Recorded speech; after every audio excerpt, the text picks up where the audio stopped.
First சீன்ல ஒரு இரும்பு வேலி இருக்கு. அது கோல்டு கலர்ல இருக்கு. அதுக்கு பின்னாடி இருந்து டங்கன் வந்து பார்த்துட்டு இருக்காரு. அங்க வந்து ஒரு போர் நடந்திருக்கும் போல இருக்கு. பிளாக் ஃபயர் ரெபல்லியனா தான் இருக்கும். அது வந்து ஒரு தனி கதை. அதை பார்த்துக்கலாம். இது போர் நடந்து முடிஞ்சதுக்கு அப்புறமா டங்கன் வந்து என்ன பண்றாருன்னா, கிங்ஸ் லேண்டிங்ல தான் இருக்காரு. அதை பேக்ரவுண்டை வச்சு நாம் அது கிங்ஸ் லேண்டிங்னு தெரிஞ்சுக்கலாம். பேட்டில் ஃபீல்டில் வந்துட்டு டங்கன் வந்து என்ன பண்ணுறாருன்னா, ஒரு ஹார்ஸோட காலில் இருக்கிற அந்த லாடத்தை வந்து உடைக்கிற மாதிரி இருக்குது. இதுலேருந்து நம்ம என்ன தெரிஞ்சுக்கலாம்னா, அவர் அந்த பேட்டில் ஃபீல்டில் எதையெல்லாம் எடுத்து விற்க முடியுமோ அந்த பொருட்கள் எல்லாத்தையுமே திருடி கொண்டு போய் விற்று அதிலிருந்து காசு பார்த்து அதிலிருந்து பிழைப்பு நடத்திட்டு இருக்காரு அப்படிங்கிறது வந்து தெரிய வருது. போராளியோட ஒரு தலை கவசத்தை வந்து எடுத்து பார்க்குற மாதிரி ஒரு சீன் இருக்கு. கட் பண்ணா இவர் பெரிய நைட் ஆகி கவசத்தை வந்து அணியிற ஒரு சீன் வந்து காமிச்சிருக்காங்க. இதுல இருந்து ஒரு பையன் அந்த இடத்துல இருந்து இந்த நைட் அப்படிங்கிற ஒரு நல்ல பொசிஷனுக்கு ரொம்ப ஹார்ட் ஒர்க் பண்ணி வந்திருக்காரு அப்படிங்கிறது வந்து தெரியுது. ஒரு லேடி டங்கன் கிட்ட பேசுறாங்க. மேபி அது அவரோட அம்மாவா கூட இருக்கலாம். அவர் என்ன சொல்றாருன்னா, இங்கிருந்து வெளியே போ, உனக்கு ஃபேமிலி வேணுமா, வெளியே போய் ஒரு ஃபேமிலியை உருவாக்கிக்கோ. அப்புறம் சர் ஏர்லின் த பனிட்ரி அவரை பற்றி சொல்கிறாங்க. அவர் ஒரு 3 குதிரையோட கிங்ஸ் லேண்டிங்ல இருந்து வர மாதிரி ஒரு காட்சி இருக்குது. டங்கனோட சின்ன வயசு லைஃப் எப்படி இருந்திருக்குன்னா, கிங்ஸ் லேண்டிங் கோட்டை, அங்கே வந்து ஒரு பணியாளர்கள் செய்யக்கூடிய வேலைகள் எப்படி இருக்கோ அந்த எக்ஸ்பீரியன்ஸ் தான் வந்து டங்கனுக்கு இருந்திருக்கு. ஆனால் சர் அர்லின் மூலயமா என்ன கற்றுக்கிறாருன்னா, வாளை எப்படி ஏந்தணும், ஷீல்டு வச்சு எப்படி ப்ரொடக்ட் பண்ணணும் அப்படிங்கிற போர் யுத்திகளை வந்துட்டு சர் அர்லின் கிட்ட தான் கற்றுக்கிறாரு. அதாவது சர் அர்லின் வந்து ஒரு நைட், இவர் வந்து அவருடைய சிப்பாயாக வந்து அவர்கிட்ட வேலை செஞ்சுருக்காரு ஒரு கட்டத்துக்கு மேலே. அதுக்கப்புறம் ஒரு க்ரீன் கலர் ட்ரெஸ் போட்டுட்டு ஒரு லார்ட் உட்காந்துருக்காரு. அவர் ஹவுஸ் டைட்டிலாக கூட இருக்கலாம். பட் அவர்கிட்ட வந்து சர் டங்கன் வந்து கேட்குறாரு, அர்லின் வந்து உங்களோட சர்வீஸ்க்கு கீழே இருந்தப்போ நிறைய நல்ல விஷயங்கள் செஞ்சுருக்கிறதாவும், உங்களோட சர்வீஸை பற்றி நிறைய நல்ல விஷயங்கள் என்கிட்ட பகிர்ந்திருக்காரு அப்படின்னு சொல்கிறாரு.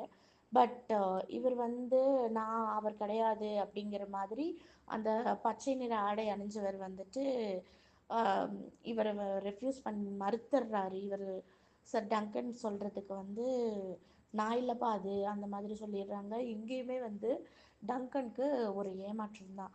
டங்கன் ஏன் வந்து எல்லா லார்ட்ஸ்கிட்டையும் போய் கேட்டுட்ருக்காருன்னா வந்துட்டு, அவர் அந்த போட்டி நைட்ஸ்களுக்கான போட்டியில் கலந்துக்கணும் அப்படின்னு சொன்னால் ஏதாவது ஒரு லார்டோட சாட்சி வேணும். அதுக்காக தான் வந்து அவர் ஒவ்வொரு லார்ட்ஸ்கிட்டையா வந்து கேட்டுட்ருக்காரு. இதுக்கு முன்னாடி கூட லார்டு டண்டாரியன் அப்படின்னு சொல்லிட்டு ஒருத்தர் இருந்தார்.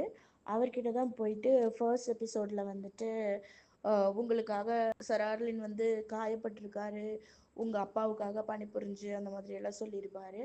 அவரும் வந்து எங்கள் அப்பாவுக்காக நிறையா நைட்ஸ் வேலை பார்த்துருக்காங்க, ஸோ வந்து இவரெல்லாம் எனக்கு ஞாபகம் இல்லை அப்படிங்கிற மாதிரி சொல்லிடுவார். இந்த எபிசோடில் வந்துட்டு அந்த டான்சல் அப்படிங்கிற பப்பட் ஷோ நடத்தக்கூடிய ஒரு பெண்மணி வந்து அவங்க மேலே வந்து நம்ம டங்கனுக்கு வந்து கொஞ்சம் ஒரு க்ரஷ் இருக்கிற மாதிரி காமிச்சிருப்பாங்க. அவங்க 2 பேருக்கு இருக்கக்கூடிய அழகான க்யூட்டான காட்சிகள் இடம்பெற்றிருக்கும். டன்சல் வந்து ஒரு டிராகன் பப்பட் ஷோ நடத்திட்டு இருக்காங்க. அதை பார்த்த ஏரியன் டர்கேரியனுக்கு வந்து அந்த கதையில் இருக்கிற ஏதோ ஒரு விஷயம் ஹர்ட் ஆகி டன்சலை வந்து அட்டாக் பண்ணியிருக்காரு.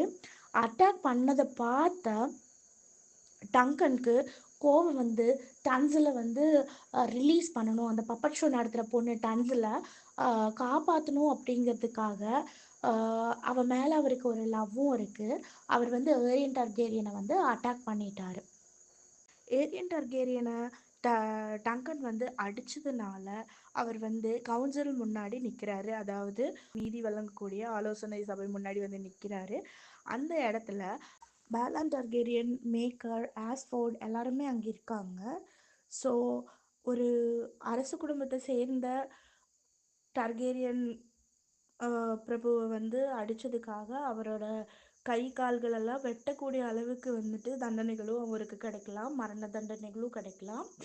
இப்போ டங்கனுக்கு தன்னோட உயிரை காப்பாத்திக்கிறதுக்கு இருக்கிற ஒரே வழி என்னன்னா ட்ரையல் பை காம்பேக்ட்.